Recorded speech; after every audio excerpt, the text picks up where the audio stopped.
आज हम प्रोजेक्ट 75 और प्रोजेक्ट 75I एक्सप्लोर करेंगे, जो इंडिया के नेवल सबमरीन फ्लीट को मजबूत करने वाले क्रूशियल प्रोग्राम्स हैं। ये इनिशिएटिव आत्मनिर्भर भारत के अंदर मैरीटाइम सिक्योरिटी और सेल्फ रिलायंस को बढ़ावा देते हैं। 1997 में लॉन्च प्रोजेक्ट 75 ने फ्रांस के नेवल ग्रुप के साथ मिलकर Mazagon dock ship building limited MDL को 6 स्कॉर्पियन क्लास सबमरीन डिलीवर की, जिनकी cost 23,000 crore that is $2.8 billion थी। टेक्नोलॉजी ट्रांसफर और इंफ्रास्ट्रक्चर इशू जैसे चैलेंजेस की वजह से डिले होने के बावजूद इसने इंडिजीनियस मैन्युफैक्चरिंग को आगे बढ़ाया। प्रोजेक्ट 75 को फॉलो अप करते हुए लॉन्च किया गया प्रोजेक्ट 75I एक मोर एडवांस प्रोग्राम है, जो 6 modern diesel electric attack submarine को कटिंग एज टेक्नोलॉजी के साथ बिल्ड करने का एम करता है, जिसमें air independent propulsion that is AIP system शामिल है। प्रोजेक्ट 75 के विपरीत, जो फ्रेंच कोलैबोरेशन पर हेवीली रिलाई करता था, प्रोजेक्ट 75I ज्यादा इंडिजीनियस कंटेंट मतलब 6 सबमरीन में 45 से 60% तक पर जोर देता है। इसकी estimated cost 43,000 crore rupees that is approximately $5.4 billion है, जो प्रोजेक्ट 75 की कॉस्ट से लगभग 2 गुना है, जो इसकी एडवांस टेक्नोलॉजी और लार्जर स्कोप को रिफ्लेक्ट करता है। दोनों प्रोजेक्ट के डिफरेंसेस और सिमिलरिटी की बात करें तो प्रोजेक्ट 75 और प्रोजेक्ट 75I टेक्नोलॉजी और स्कोप दोनों में अलग है। प्रोजेक्ट 75 की स्कॉर्पियन क्लास सबमरीन में AIP that is air independent propulsion का अभाव है, जिसके कारण उन्हें हर 48 घंटे में सरफेस पर आना पड़ता है, जबकि प्रोजेक्ट 75I की सबमरीन में 2 हफ्तों तक पानी में रहने के लिए AIP फीचर है। प्रोजेक्ट 75 फ्रेंच टेक्नोलॉजी पर रिलाई करता है, जबकि प्रोजेक्ट 75I में मोर इंडिजीनियस लगभग 45 to 60% कंटेंट है। जैसे कि पहले बताया गया कि दोनों के कॉस्ट में भी लगभग 2 गुने का अंतर है। दोनों ही नेवल स्ट्रेंथ और इंडिजीनियस प्रोडक्शन के गोल को शेयर करते हैं। डीजल इलेक्ट्रिक अटैक सबमरीन पर फोकस करते हैं, MDL that is Mazagon dock ship building limited का यूज करते हैं और लो नॉइस और मॉडर्न वेपन जैसे स्टेल्थ फीचर को शामिल करते हैं। प्रोजेक्ट 75I की higher cost regional threats specially China की सबमरीन फ्लीट को एड्रेस करती है।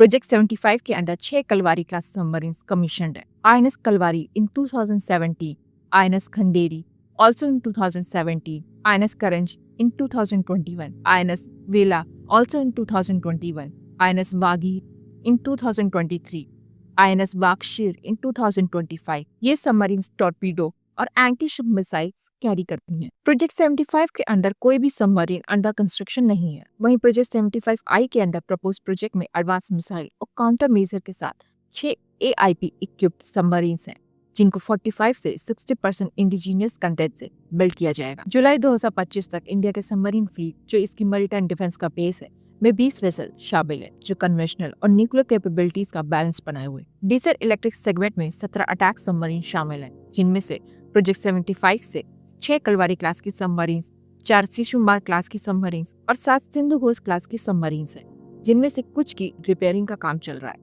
न्यूक्लियर फ्लीट में 3 Arihant class SSBN that is sub surface plastic nuclear के under INS Arihant, INS Arighaat और INS अरिदमन है। 4th अरिहंत क्लास सबमरीन 2026 में कंप्लीट होने वाली है और 2030-32 तक 3 और स्कॉर्पियन अंडर कंस्ट्रक्शन है। इंडिया का एम 2035 तक 24 से 30 का है, जिनमें 6 project 75I submarine, 6 indigenous project 76 submarine और 6 प्रोजेक्ट 77 न्यूक्लियर अटैक सबमरीन शामिल है, जो इंडो पैसिफिक में इंडिया की डोमिनेंस को स्ट्रेंथ करेगी। 2027 के बाद 5 और अटैक सबमरीन्स और 2 S5 क्लास SSBN प्लान्ड है। अगर बात करें कि क्यों न्यूक्लियर सबमरीन डीजल सबमरीन से बेटर है और क्यों इंडिया को न्यूक्लियर सबमरीन की नीड है, तो न्यूक्लियर सबमरीन की एरियाज में डीजल इलेक्ट्रिक से बेहतर परफॉर्म करती है।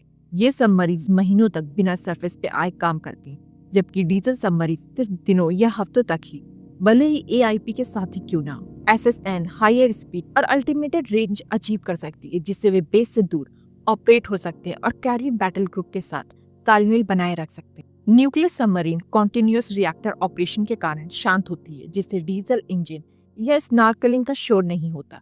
ये टारगेट का पीछा कर सकती है और साथ ही इफेक्टिवली डिटेक्शन से बच सकती है। SSN और SSBN SSK के टॉर्पीडो और एंटी शिप मिसाइल की तुलना में लॉन्ग रेंज प्लास्टिक मिसाइल जैसे कि K4 SLM-20 और क्रूज मिसाइल सहित लार्ज आर्सेनल कैरी कर सकती है। Nuclear submarines anti submarine warfare, anti surface warfare, land attack mission और इंटेलिजेंस गैदरिंग में आउटस्टैंडिंग है, जो उन्हें स्ट्रैटेजिक और टैक्टिकल रोल के लिए आइडियल बनाता है।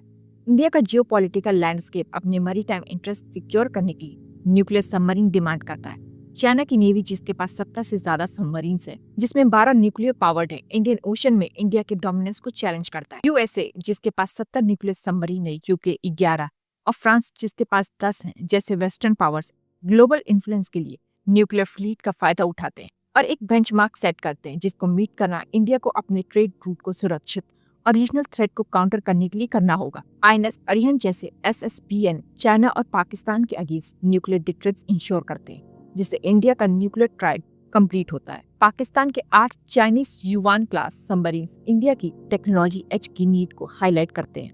न्यूक्लियर सबमरीन के बिना इंडिया ग्लोबल रेस में पिछड़ने का रिस्क नहीं ले सकता, जिससे एक अस्थिर रीजन में उसकी सिक्योरिटी और इन्फ्लुएंस कमजोर हो जाए।